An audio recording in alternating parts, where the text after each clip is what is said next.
In what will probably go down as one of the biggest monster Fallout in years, the Fallout TV series successfully captured the essence of the games with a perfect blend of engaging narratives, complete with humour, gore, and staggering attention to detail seen throughout each episode. But it also introduced plenty of new additions to the established canon and made some pretty significant changes too, confirming the canon endings of previous games, unravelling old mysteries, and expanding what we thought we knew about the series as a whole. And some of these changes will create some very interesting and intense debates. In today's video, we're running through all of the new lore introduced in the Fallout TV series. Naturally, this video is spoiler-ridden, so if you haven't had a chance to watch it just yet, I would definitely give it a watch first. You can find chapters for each section in the video's description, but up first, let's talk a bit about the backdrop for the events which take place on screen. Described as the next installment for Fallout with its canonicity confirmed by Todd Howard prior to the series release, the main events take place in 2296 in New California around the LA Boneyard. But the political landscape and the factions which now vie for control of the region are drastically different to those seen previously. Despite the Master once searching for other vaults in New California and the cathedral now a distant memory, 4 new vaults have been introduced to the series in the same region. The interconnected vaults 31, 32, and 33 are central to the overall narrative of the series, 33 being home to titular character Lucy McLean, brother Norm, and her father Overseer Hank. And there's also Vault 4, located beneath Hawthorne Labs, a subsidiary of Vault-Tec, and once run by the Hawthorne family of scientists. A new chapter of the Brotherhood of Steel, including Aspirant Maximus, operate freely in the region as well. Led by Clerics, a new title not seen before in the series, they will later be reinforced by a very familiar airship and a contingent of the East Coast chapter. And there's a new town built in a landfill of scrap aptly named Philly, which governs itself, encapsulating the lawlessness that now inhabits what was once a state of the New California Republic, as the once great republic in this region at least has been reduced to a small holdout based in the Griffith Observatory, led by the mysterious Flame Mother Mordava. Last but not least, a legendary bounty hunter, the Ghoul, is bound and buried in the cemetery, but awoken by desperate bounty hunters who need his help with a very special bounty in New California, a bounty which is the catalyst that sees all the characters and factions converge. An escaped scientist carrying an item that could change the wasteland from a facility controlled by the Enclave. Teased in episode 1, we get to see the Enclave remnants and Dr. Siggy Wilzig for the first time in episode 2. And this facility isn't entirely what we're used to seeing, decrepit, guarded by pre-war looking security guards and heavy machine gun turrets, with no power armored soldiers in sight. The main experiments that we see taking place here are behavioral engineering using dogs, and a very brief teaser but looks like a super mutant on a gurney. And I think that these two actually may be connected, as we see the dogs injected and then trained to follow instructions, with Wilzig turning from the mutant to look at them before panning back. Creating super mutants is one thing, but controlling them is another thing entirely, and testing potential methods of control on man's best friend would be a lot safer. The callous nature of the experimentation taking place here is also plain to see, something that Dr. Wilzig is in opposition to, choosing to save CX-404, sheltering them in his own office. But the final experiment, which is more pertinent to the Season 1 plot, is cold fusion, and it's something that we may have actually seen before in the Fallout series. In the real world, cold fusion is a type of nuclear reaction that hypothetically could work at room temperature, a stark contrast to hot fusion that's been achieved artificially in hydrogen bombs and fusion reactors. Although there is currently no accepted theoretical model that could achieve cold fusion, in Fallout things are very different, and if Vault-Tec is actually to be believed, it's actually something we've seen before more than once, in a Garden of Eden creation kit. A staple in the series, the GECK was designed by Dr. Stanislaus Braun, head of Future Tech, and director of the Societal Preservation Program. Advertised as a miracle solution for a land ravaged by nuclear warfare, this terraforming device could create an earthly paradise, and has actually been used for a variety of purposes, which rather ironically included jump-starting the post-war city of Shady Sands in the state of Shady, but also bring Project Purity online in Fallout 3 using Vault 87's rather unique GECK, and more recently accidentally creating the Mire in Fallout 76, after Vault intruders caused it to explode. In a terminal entry in Vault 94, we read that this GECK was powered using a cold fusion power generator, and this term was also mentioned previously in the Vault Dweller's Survival Guide, and we can actually see the same poster in the TV series itself. The smaller cold fusion device created by Wilzig is later revealed to also be a Vault-Tec device, with their name written on the side, and combined with the fact that Wilzig knows everything about Lucy and her father, I think strongly suggests that this Enclave remnants group are actually working closely with Vault-Tec in the series. But where does that leave us? I think a key difference is the cold fusion utilised in the Gek is perhaps tied to the terraforming device itself, whereas in the series we see Wilczek inject himself with it before making his escape, allowing this cold fusion device to be more usable with different technology. Given how easily he creates it too, suggests that Vault-Tec and the Enclave can readily make more. For the wider wasteland though, such technology is understandably a revelation, and a secret that cannot be allowed to fall into the wrong hands. Cue different characters and factions chasing after the same thing. The Brotherhood of Steel understandably want to get their hands on it, sending an East Coast contingent across the country to ensure they find it. The Ghoul wants it to collect a bounty. Lucy is roped into escorting Wilczek to Moldava in exchange for her father Hank, before eventually just carrying his head after Wilczek took a cyanide pill to give her a better chance of bringing cold fusion to his intended destination. And spoilers abound, but Moldava wasn't so bad after all, as she simply wanted to light up the boneyard, allowing civilization to potentially return one day. So while cold fusion might not be a totally new concept in Fallout, its much smaller size and usage make it a very interesting addition, but we do get to see some pretty significant changes to established lore in other areas. Our understanding of ghoulification and the process of becoming feral was significantly changed in the TV series. Ghouls have always been extremely resistant to the effects of taking chems. Look no further than John Hancock, who is a veritable chem fiend.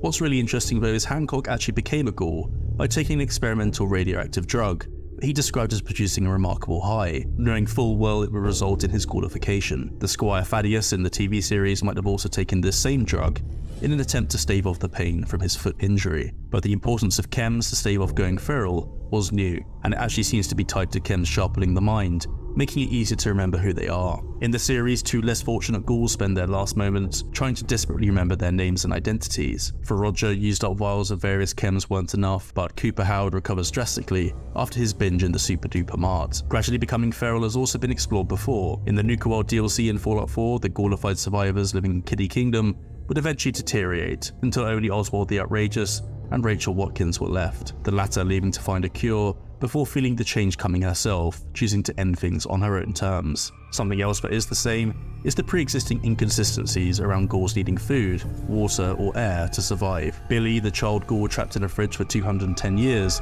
didn't need any of those things in Fallout 4, and Bullet the slaver who wishes to buy him mentions that ghouls don't need to eat and are immune to aging. In the same game, Hancock mentions that some of his ghoul friends starved though, so already there's some confusion there. In the series, we see that the ghoul, Cooper Howard, has been kept below ground in a coffin, hooked up to some chems for extended periods of time, suggesting that he didn't need those things to survive, but he did need the chems to stop him from turning feral below ground. But by far the biggest changes seen in the series are massively increased durability and even physical regeneration. Severe injuries knitting back together, foots reforming, and tanking multiple bullets like they're nothing. Feral still go down just as easily in the Super Duper Mart though. Perhaps this is meant to be a physical representation of how radiation is shown to regenerate health in the games. But what did you think of these changes though? Something that hasn't changed since Fallout 4 is the Brotherhood of Steel's belief that all ghouls should be exterminated. Ghouls. One day the Brotherhood's gonna eradicate every last one of those freaks. Which makes sense, seeing as many of the Brotherhood seen in the series are in fact the exact same East Coast chapter. Of all of the names to choose for this identical airship, the Caswellon always stuck out to me as an interesting choice. As a historical misnomer for Prydwen, it just seemed a bit too convenient that this is what they would go for, and it turned out to be a misdirect after all. This is the Prydwen, and the propensity of T-60 Knights in the series makes perfect sense as they have indeed arrived from the Commonwealth. As a suit never seen before on the West Coast in previous games, the icing on the cake would have been a T-51 or T-45 used in this flashback sequence, but that's just a tiny continuity nitpick. But using the Prydwen did do two things. It meant they didn't need to explain how two identical vessels existed, which I really liked as the Prydwen's construction was very unique, using the mobile base crawler and potentially even Rivet City to build it over a couple of years, and more significantly, narrowed down the possible canon endings of Fallout 4 to 2. The Institute is definitely gone. The first possible ending is the Brotherhood were victorious, wiping out the railroad, and possibly acquiring PAM, the predictive analytic machine, finishing the game with Liberty Prime back up and running, or the Minutemen ending, where the Institute is destroyed,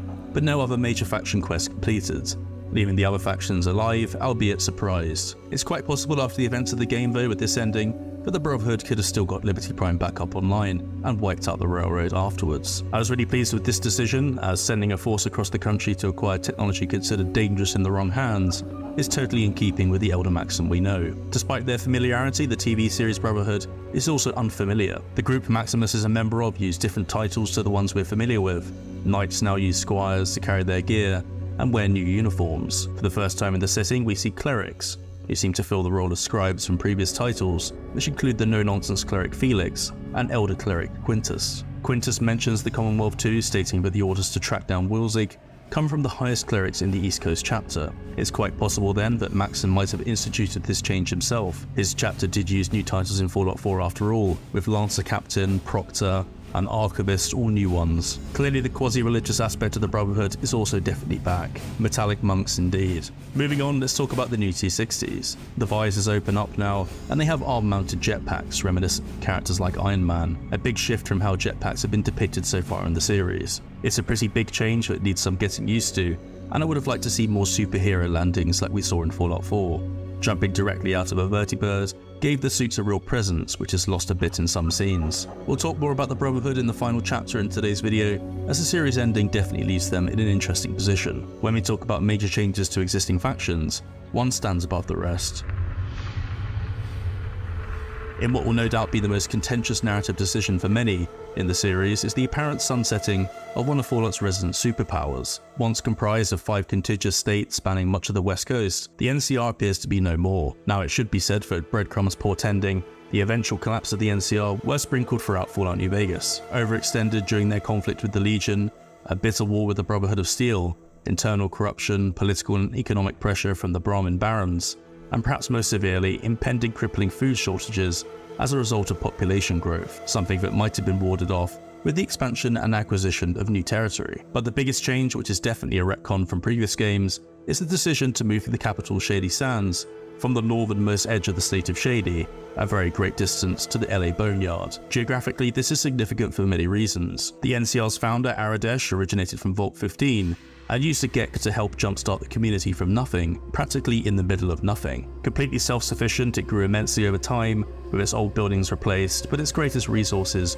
remained its vast herds of Brahmin and its agricultural potential. In Fallout, the greatest threat is the mutant army of the Master, with in-game conditions seeing locations raised by that army after a certain number of days have passed. Shady Sands is one of the last to be destroyed, after 230 days have gone by, with the text, "The mutant army marches as far north as Shady Sands." By moving Shady Sands to the Boneyard means the distance from Vault 15 for Aradesh to have travelled would be much greater, and the proximity to the cathedral making it much easier to attack. But this change isn't what's causing a furious debate, as in 2296 it is actually revealed that Shady Sands was destroyed by an atomic bomb, and is now just a crater. Hank, who started the series seemingly like our Vault dad, ended it as something else entirely, the big reveal being that on his order, Vault-Tec destroyed Shady Sands. More on him and the huge lore developments regarding them later on. Unfortunately, the date that this actually took place is up for debate. In episode 6, The Trap, Lucy discovers a room dedicated to remembering Shady Sands in Vault 4. Inhabited by survivors, which include Birdie, a chalkboard lists the important dates in the NCR's history. At the end, the fall of Shady Sands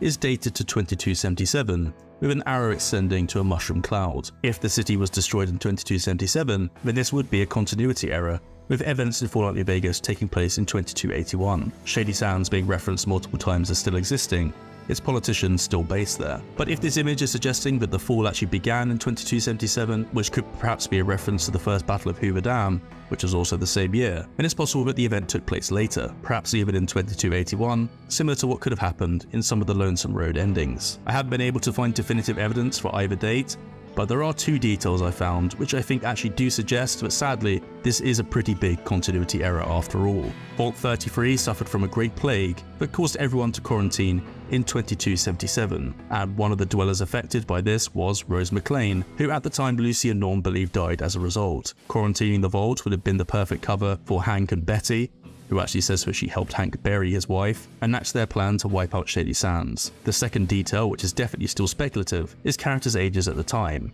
Only one character in the series has a confirmed age at the time of the explosion, and that is actually Birdie in Vault 4. I was 11 and traveled with her to Philly. Who says she was 11 at the time, with her mother in Philly, where they could still feel the heat from the blast. So, assuming the date was 2277, that would make her 30 years old in Vault 4, 2281 making her character 26, and any further forward, she gets even younger. Both could be feasible, but I do think this character being 30 years old seems more realistic. It's a shame that this debate seems like it's going to overshadow how good this series really is, but if it is a continuity error, it is a very big one. Hopefully this did take place later though, in 2281 or later. Irrespective of the exact timeline though, is that really it for the NCR? After all, their territory covered so much ground over the 5 states, that even if the Legion, House or Yes Man won out in New Vegas, in addition to Shady Sands' destruction, NCR was still comprised of 700,000 citizens as early as Fallout 2, and the population absolutely boomed after that. I think what we could see established are the states breaking down into their own republics, or factions with a new narrative leading towards a reforming of the Republic one day. Or perhaps we could see something similar to the Lonesome Road endings, that Hank and Vault-Tec in fact targeted multiple cities and towns, which just included Shady Sands. That would really have caused a rapid decline in NCR fortunes. With that though, it's time to move on to Vault-Tec, and some of the biggest lore updates of any group in the TV series. The classic Vault-Tec colour scheme and signature Vault Boy thumbs up both received origin stories from the same source, Cooper Howard, starring in Vault-Tec ads, modelling their new jumpsuits, losing actor friends along the way before realising how bad they really are by the end. Cooper's arc in the pre-war setting was an amazing addition, and one heavily entrenched in a commentary on capitalism, and as Matt Berry's Bartholomew Codsworth so aptly put it, "You're a product, I'm a product. The end of the world is a product." Something he himself also did, signing the rights to his voice away to give the Mr. Handy robots life, and in one ad we were introduced to Vault 4. Starring Cooper and the Hawthorne family who had run the Vault, Lloyd and Cassandra Hawthorne were 2 prominent researchers on the effects of radiation on human DNA, and alongside 80 volunteers signed up to live in Vault 4 for a 5-year trial period. As this is Vault-Tec, this led to unrestricted research, human testing, and the hybridization of humans and radiation-resistant species, leading to the creation process of a new variant of Gulper, which we also learn was created in one of the most horrible processes I think we've seen so far, literally being born from those unfortunate human subjects, which does explain the many fingers found inside their mouths. Using refugees from the surface, this eventually led to a rebellion, killing the scientific staff, the Hawthorns themselves torn apart by their own grotesque creations. Because of the experiments though, many varying degrees of mutations can still be seen on the descendants of the original test subjects. Vault 4 didn't turn out all bad though, taking in many survivors from the outside world and allowing the protagonist to leave without further bloodshed. And that leaves us with a trio of interconnected vaults, Vaults 31, 32 and 33, which on the surface seem like they could be a control vault, with the interconnectivity simply a means to prevent interbreeding by arranging marriages between members from each, swapping personnel, supplies and machinery along the way. But as the story progresses and the revelation that only dwellers from 31 ever become overseers, we learn that this wasn't really a control vault or an experimental vault either. Instead, it was something entirely new, and this story begins with Chairman Bud Askins.